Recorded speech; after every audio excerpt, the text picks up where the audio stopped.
Welcome back to the Pleb Underground. I am your host, Phil. All right, we are going to dive into quite a few pretty interesting stories today, because guess what? The never-ending parade of Bitcoin treasury companies and all of the treasury noise, it just doesn't stop. So of course we got to cover it, right? We got to cover it.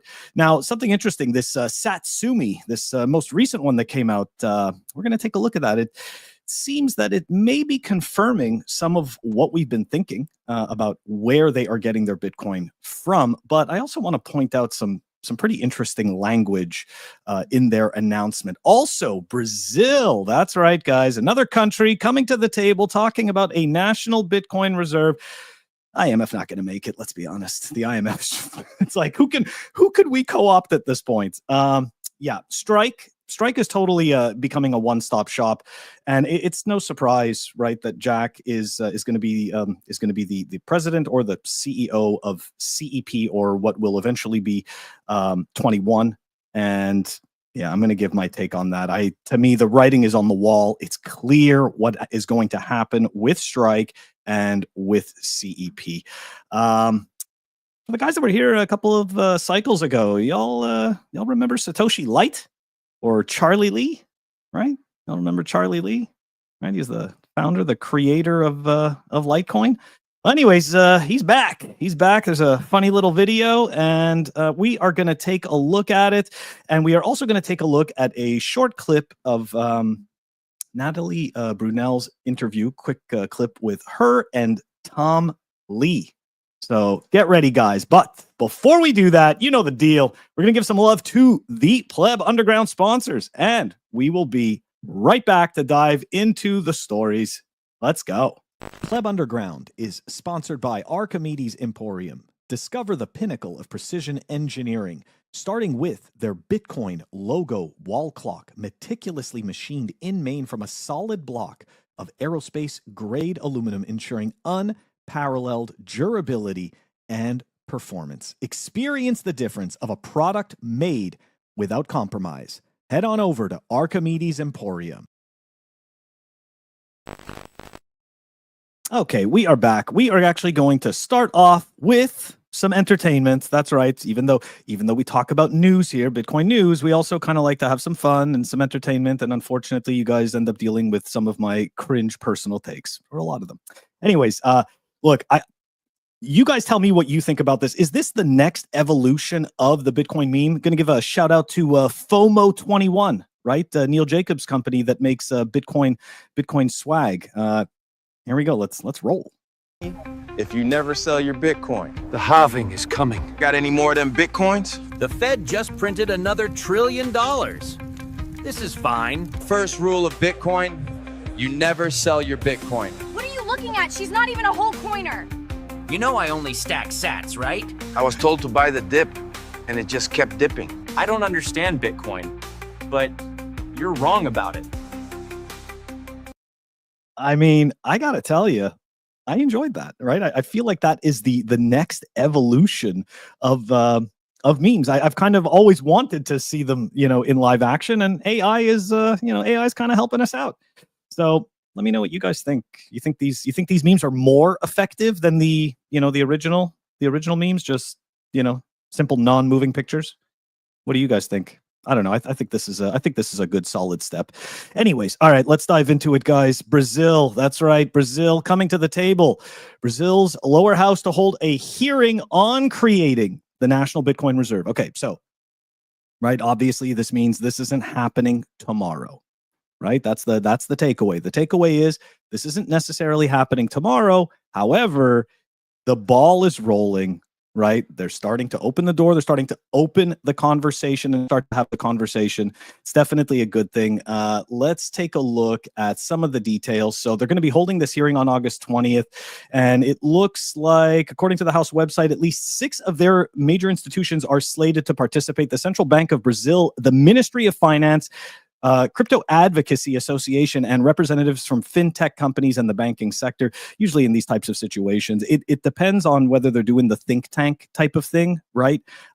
Where essentially you get all these groups together. They're not actually looking to make a decision on the moment, but what they are looking to do is brainstorm ideas and put them into different buckets. Who knows? That could be what they're starting with.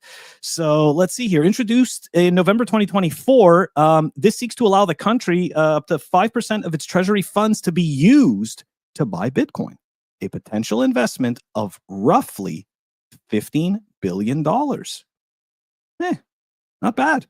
You know what? I didn't actually think that the countries would start coming to the table so quickly. And interestingly enough, right, when we saw what started to happen, then again, we're not even 100% sure what's actually happening in El Salvador, right? Whether it's the IMF that's making up lies about Nayib Bukele's Bitcoin purchases or Nayib Bukele trying to save face, all of that stuff. But the reality is that I felt as though that would have soured the situation, and in the end, it did not. No souring. Right? It's just other people are looking at it like, hey, the IMF doesn't like this. Maybe we should take a look at this. So yesterday, right, we had Indonesia. And now look, now we've got Brazil. There's probably going to be some more tomorrow. All right, good stuff. This is good stuff. Okay, next up, we are going to take a look. You know what? Let's rip the Band-Aid off over here. Let's do it. We're going to rip the Band-Aid off. So Tom Lee. So a couple of days ago, I had mentioned, I called him Bobby Lee. There's a few Lees in Bitcoin and crypto, and I keep getting them mixed up, so I apologize. So Tom Lee says Bitcoin is a replacement for gold and thinks that the 4-year cycle is ending. Watch that clip. The simplest way to think about Bitcoin is that it's gaining traction as replacement for gold. I think that if someone wanted to understand the use case for Bitcoin, and there's many, but they're not too, they don't have a lot of conviction around something. To me, I could say easily it should supplant gold. And so I think Bitcoin should be, over $1 million over time. And then I kind of prescribing to the view that there's probably a chance that maybe the 4-year cycle is ending for Bitcoin because of the way institutional adoption of that thesis is taking place. And so you have institutional and essentially permanent holders of Bitcoin coming in. So should be good. I mean, so I think Okay. We're going to, little bit of pushback, maybe some alternative views. Okay.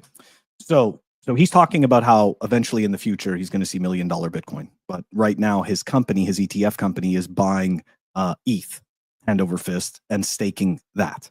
Right. So he's telling everyone this, but he's doing this other thing. Now, of course, ETH is just infinite supply, 70% pre-mine. The majority of the nodes are all cloud-based. I mean, I'm not even going to get into all of this crap. But the point is that I think that that's a terrible, obviously, I think that is a terrible bet. In terms of your ETF with your company, I don't know. I think that's brutal. The other piece is this, right? The end of the 4-year cycle. So there's a lot of discussions about the 4-year cycle. Yeah, exactly. Right. Robert just said, Natalie keeping a straight face. Yeah, it definitely must have been difficult. But look, so the 4-year cycle ending with this supposition that these Bitcoin businesses are here and or these publicly traded companies are here and they're buying Bitcoin, which means there's going to be some type of a floor. Indeed, right? There is definitely a floor building, but the assumption that human behavior is somehow going to change, because the 4-year cycle, it's not about some 4-year cycle about some arbitrary asset or something like that. This is human behavior. This is us. This is what we do. And no, I don't have a mouse in my pocket. This is us as a group of us, right? We're all just humans. And we are acting on our incentives. We go naturally through cycles of exuberance and fear and anger and all these things. This is not uncommon. Okay. So I just want to caution people, right? I understand that, guys like him are quote unquote experts. But I just want you to zoom out a bit and realize, like, we've heard this before, right? We've heard that the 4-year cycle is over before. I heard this back in 2017. Okay. 2017, they were already saying that because Bitcoin had gone to 20K. And that was it. The cycles are over. Then everyone's calling for 50K. And of course, right, once we get to 50K, it's going to go to 75. Guys, that didn't happen for 8 years.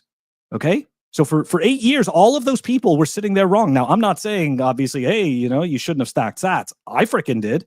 But what I'm saying is that had I have bought hook, line, and sinker into their hopium, I may have fudded myself. I may have fudded my bags, and I may have been down bad, right? And I may have sold. So just some perspective on that. Okay. Anyways, yeah, it's good times. Moving on. Let's go take a look at. All right. Watch this little clip here with Charlie Lee. Okay, Charlie Lee, who was the guy who created Litecoin. Okay, this one is. It's just embarrassing. Has cheaper fees and it's has faster transactions. So it's actually a better form of money in terms of people using it to pay for things. Okay, hold on. So this is the monthly Litecoin Bitcoin chart. He is telling you that it's better to use this to pay for things. Oh yeah, it's awesome. It's awesome. Like what you are looking at is a zombie coin. And I just want to point out for the people who were not here 2 cycles ago, okay? He sold this top. Okay, that's when he exited. He sold that top. So I just want you guys to like just some perspective. Bobby Lee sold the absolute top of Litecoin. And of course, all the Litecoin bag holders cheered for him because he was doing the Satoshi thing, right? He's going to leave and make it just like Bitcoin. Well, here we are years later, and it ain't Bitcoin. I've seen like adoption really hit. It's been very good this year with like BitPay, one of the largest crypto payment processors. Litecoin is being used even more often than Bitcoin for payments, and that's because of the low fees and the fast transactions. And it kind of just works. The network has been up with zero issues for almost 14 years straight. Stable coins are good for payments also, but we see people using Litecoin more because Litecoin is a better store of value, right? Stable coins literally just flat. What planet is this guy living on? So this is why I said, right, it's like they brought him back. It's like he was brought back, out of the woodwork to essentially pump the Litecoin bags, right? There's a bunch of guys, they've been waiting almost 10 years to exit Litecoin. This is it, right? This is maybe their chance. Anyways, it's just not a good look. It's not a good look. Anyways, yeah, not fun. You know what? One of my best friends held Litecoin, and it took a really long time for me to convince him to finally dump his bags. And ever since he did, he's never looked back. This is not financial advice, so I'm just saying that's what ended up happening. Okay, moving on. Let's take a look at Strike. Right? So an announcement out of Strike. Right? Strike has obviously been making their offerings more robust, right? They're coming out with more and more ways to integrate Bitcoin into the system. So here we go. They're going to be launching business bill pay. So now with their services, you can hold cash in BTC, you can send wire, ACH, or Lightning, borrow against your Bitcoin, pay invoices in cash or BTC, and if you want, you can access their secure multi-sig custody. Now, I believe that the next logical step is that Strike, right, which is obviously owned and run by Jack Mallers, I believe that Strike will most likely get bolted on to CEP, which is the 21 company. I believe that that's going to happen. And I think that it makes the most sense because this is something I've expressed in the past as well. My major issue with Bitcoin treasury companies is that they don't have new money coming in from products and services. And I'm saying without issuing debt, right? Oftentimes they have to issue debt or they issue a bond, which in the future, people will be able to redeem for shares. So to me, I want to make sure that these businesses can actually afford to hold Bitcoin into the future, right? You want a resilient business that doesn't just have to dilute their shares or do a bunch of financial shenanigans in order to keep the lights on. They can have a proper product or service with a growing business segment. And as they take in money, that essentially helps to make sure that they don't have to do stupid things with their Bitcoin. And so those are the businesses I think are going to do well in the future. I believe that this is a natural fit for Strike to just simply become, to become a bolt-on to CEP. We're going to see. Okay, we're going to see if it happens. I'm very optimistic that it does for them. I feel like it's a no-brainer, and I mean, I am a pleb. There's no brain, so it's par for the course, huh, for Phil? All right, moving on, guys. Here we go. Satsumi. That's right. Or Satsuma. Satsuma Technology closes massive 163.7 million pound raise. That's right, guys. 64% above target with backing from Parify, Pantera, DCG. All the big players are handing Satsuma some money. It's good times. Look at that list. That list of all those businesses just handing over their Bitcoin to these companies in order to be able to dump shares at a later date that they get for a penny.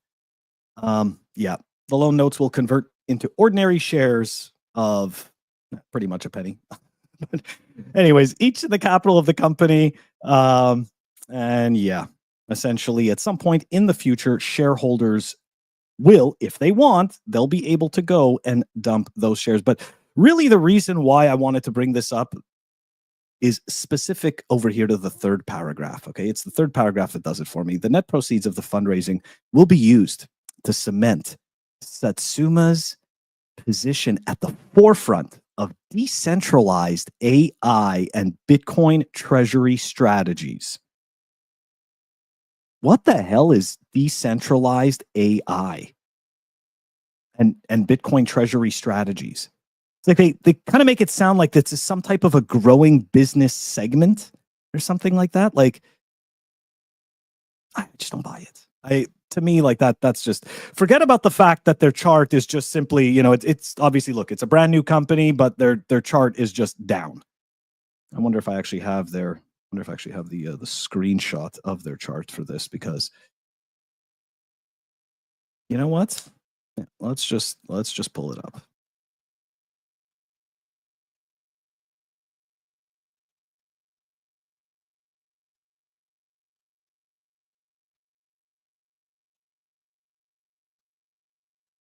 There we go, Satsuma.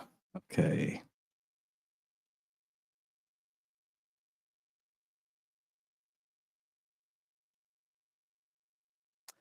Okay, there we go.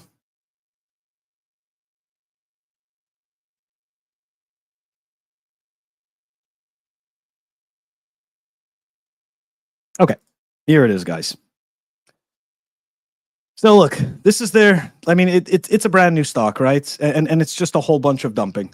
Again, that doesn't mean, right? It doesn't mean that, oh, this company is terrible or blah, blah, blah. But these, when I see businesses using this type of language, it is red flags to me. And the reason it's red flags to me is because I come from a corporate background, from a public company, right? Worked there for over 20 years. I saw this language being used. I understand why the language is being used. The language is being used to make you think rosy thoughts, right? Because obviously they want you to get excited about their shares. They want you to get excited about the prospects of their shares. Okay, that's the key. But I think Sina here, who we've had on the show, I think Sina gave, maybe at least the best take that I think right now. So no other coin, not even Tom Lee's favorite, will outperform Bitcoin in the long run. No stock, not even Bitcoin treasuries, will outperform Bitcoin over the long run. In both cases, they will give an initial jolt of returns and then debase the hell out of your holdings. Some food for thought, guys. Some food for thought. Anyways, that's going to do it for us for today's show. And I will catch you guys tomorrow. Take it easy.